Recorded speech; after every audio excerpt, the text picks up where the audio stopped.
You know what's terrifying about credit card debt? Most people don't notice they're drowning until the water is already above their chest. Nobody wakes up one morning and says, "I want to owe $30,000 to banks." It happens quietly, softly, almost politely. One swipe, one minimum payment, one bad month. And because life keeps moving, you convince yourself everything is still okay. Today, I want to tell you the story of one person. Not a millionaire, not someone reckless, not some financial disaster stereotype, just a normal person, because that's who this happens to. This is the story of Marcus.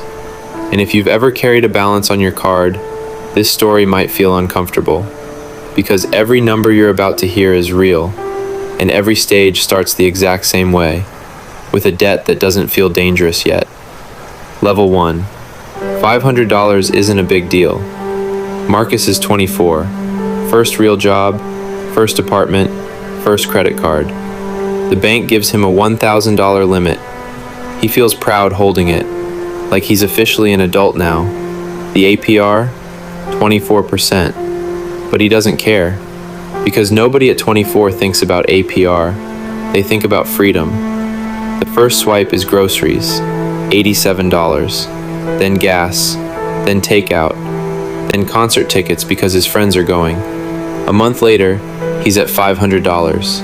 Not terrible. The minimum payment says $15. $15, that's nothing. That's less than one Uber ride. So, Marcus pays the minimum and keeps moving. And this is the first trap, because nothing bad happens. His phone still works. His credit score is fine. He still goes out on weekends. The debt doesn't punish him immediately, and humans only respect danger they can feel. Meanwhile, the interest quietly starts feeding. At 24% APR, that $500 balance grows every single day Marcus carries it. But Marcus doesn't see daily interest. He only sees available credit, $485. So mentally, he still feels fine. Level 2. The balance becomes normal. 6 months later, Marcus owes $2,300. Not because of one massive purchase, because of life. Groceries, shoes, a birthday dinner, a weekend trip, a tire replacement. The card slowly became part of his income. That's what people misunderstand about debt. Most people don't use credit cards for luxury. They use them to avoid feeling broke.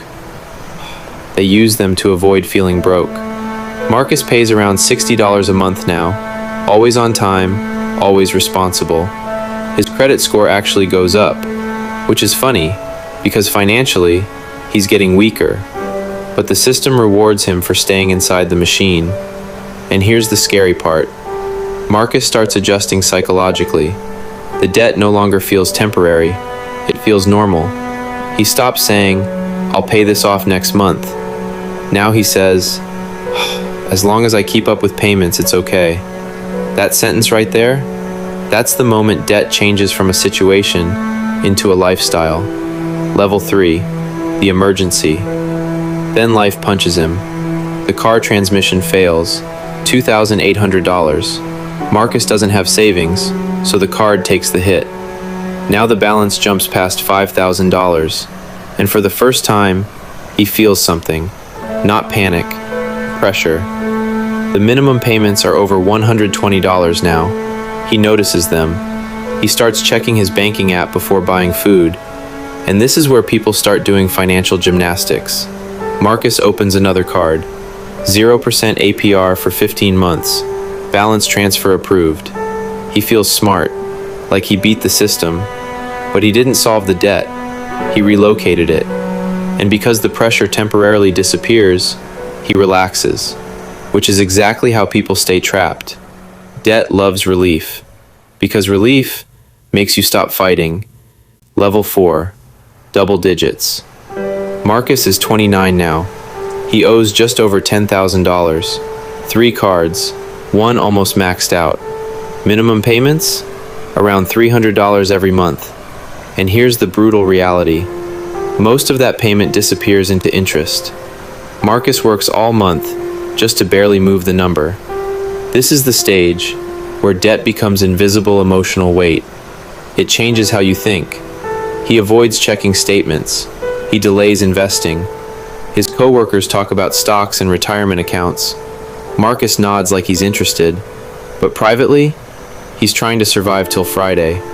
And debt changes your identity in small, humiliating ways. He starts saying no to things, not because he doesn't want them, because he can't mentally handle spending more money.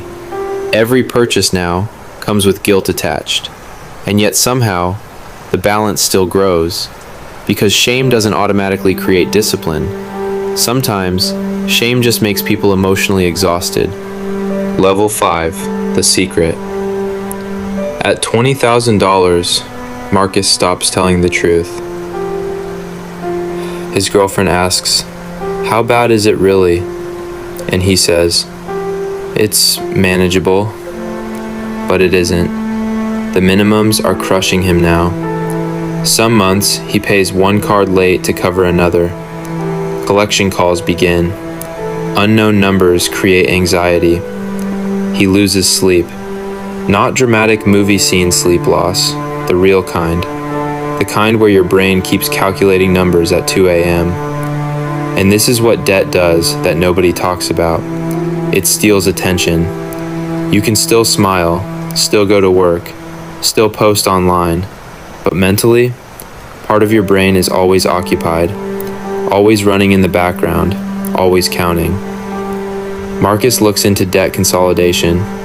The interest rates are ugly, because now lenders see him differently.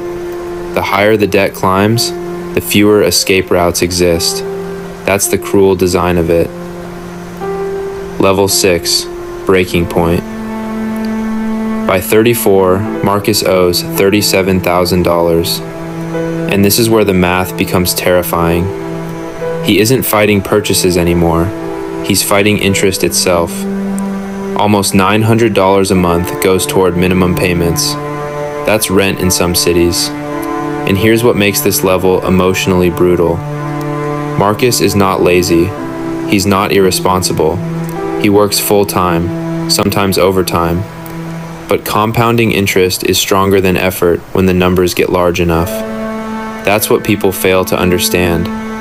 Debt eventually stops being a spending problem and starts becoming a mathematics problem. Marcus finally contacts a nonprofit credit counselor. The cards get frozen, interest rates reduced. One structured payment plan, 5 years to escape. 5 years. 5 years to get his life back. And when the counselor tells him that timeline, Marcus goes silent. Because for the first time, he realizes this debt stole years from his future. Not money, years. Level 7, Rock Bottom. Then the layoff happens. Because life doesn't pause for your recovery plan.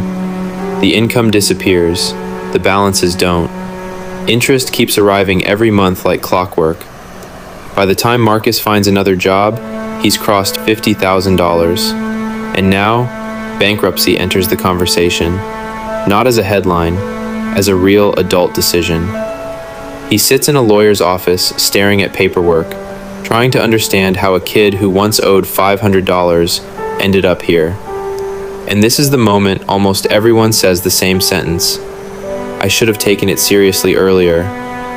Not at $20,000, not at $10,000, at $500. Because small debt feels harmless, but small debt compounds into large debt the same way tiny cracks collapse bridges, slowly, then suddenly. The turnaround. But here's the part people rarely hear. Marcus does recover. Not overnight.